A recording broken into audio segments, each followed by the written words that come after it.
Selamat datang di Pojok Santai. Sebelum Anda mendengarkan audiobook ini, kami menginformasikan bahwa channel ini adalah review audio dari buku yang ada di Indonesia. Untuk membaca keseluruhan buku ini, kami menyarankan membeli buku aslinya di toko buku kesayangan Anda, baik offline maupun online. Keberadaan channel ini dimaksudkan untuk membantu Anda mendapatkan pengetahuan dari buku-buku kesayangan Anda. Jangan lupa untuk subscribe, like, dan komen. Selamat datang di Pojok Santai, channel khusus yang membahas komik dan novel dengan cara asik. Bayu Hanggara alias Pendekar Pulau Neraka akhirnya memunculkan diri di depan Adipati Rakonda dan Panglima Bantaraji. Apa yang akan terjadi di antara mereka? Yuk langsung saja disimak video berikut ini.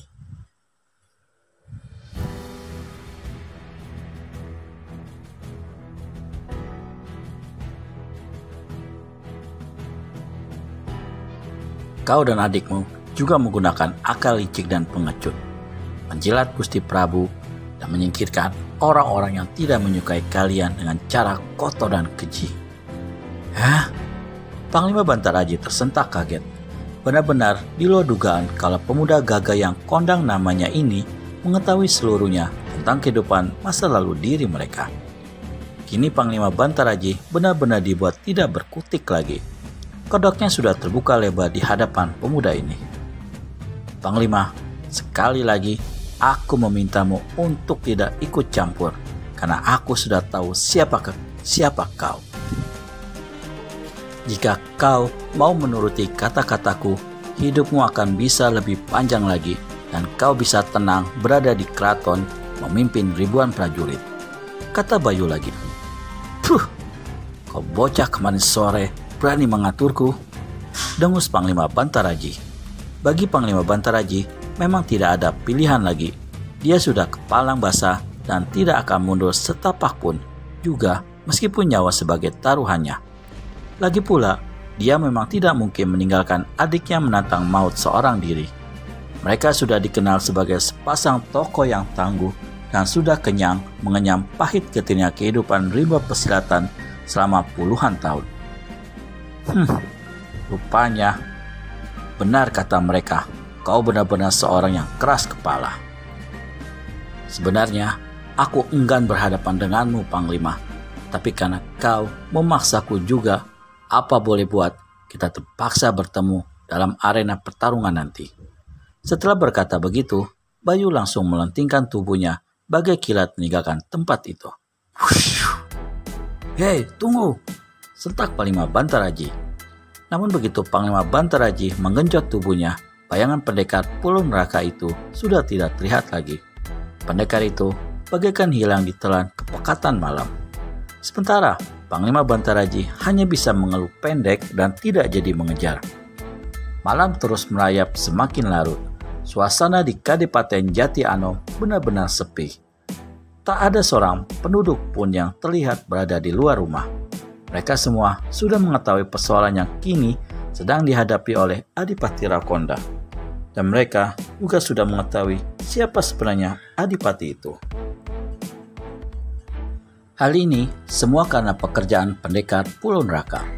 Meskipun segala tindakannya dapat dikatakan kejam, namun kekejaman itu hanya ditujukan pada orang-orang yang memang harus diberi tindakan begitu. Pendekar Pulau Neraka tidak akan pernah melukai atau menyakiti orang yang tidak mempunyai urusan dengannya, kecuali mereka yang benar-benar keras kepala dan menghalangi tindakannya.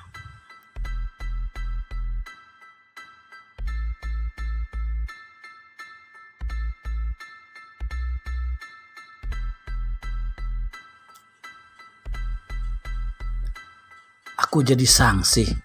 Apakah mampu untuk menandinginya? Desa Panglima Bantaraji bimbang. Panglima Bantaraji kemudian melangkah memasuki bangunan istana Kadipaten Jati Anom itu. Di benaknya terus berputar dan dipenuhi oleh kata-kata pendekar Pulau Neraka barusan. Dalam hati kecilnya, dia tidak membantah kalau kata-kata pemuda itu memang benar. Selama hidupnya, dia memang berada di jalur yang tidak bisa ditentukan. Dia sendiri sebenarnya tidak pernah menyetujui dan membenarkan tindakan adiknya. Tapi mengingat Adipati Rakonda adalah adik kandung satu-satunya, dia tidak bisa meninggalkannya begitu saja. Dan sekarang mereka sedang menghadapi suatu persoalan yang tidak mudah untuk diselesaikan.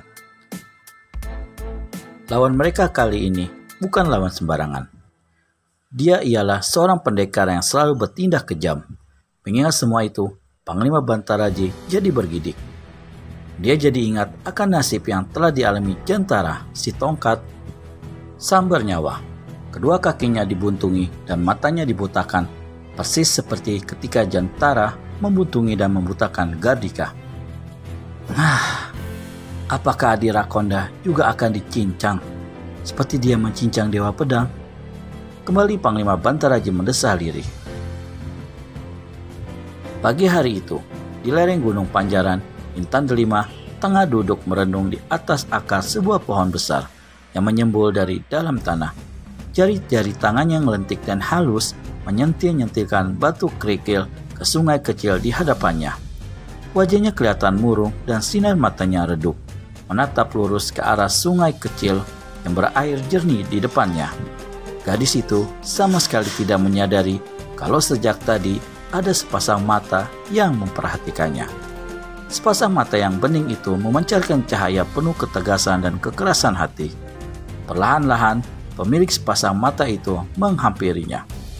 Mendadak, gadis itu tersentak begitu mendengar suara batuk-batuk keluar dari belakangnya. Dia langsung menoleh dan menggeser duduknya begitu melihat pemuda gagah sudah berdiri di belakangnya. Pemuda itu kemudian mengambil tempat dan duduk di rerumputan di depan Intan Delima.